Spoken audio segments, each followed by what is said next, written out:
Corporation కానీ మెదక్ జిల్లా Ramayampet municipal పరిధిలోని పలు వార్డుల్లో 2.80 కోట్లతో సీసీ రోడ్లు అంతర్గత మరుగు కాలువల నిర్మాణ పనులకు ఎమ్మెల్యే మైనంపల్లి రోహిత్ శంకుస్థాపన చేశారు.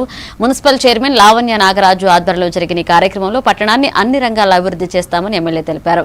ఈ కార్యక్రమంలో మున్సిపల్ ప్రజాప్రతినిధులు నాయకులు పాల్గొన్నారు.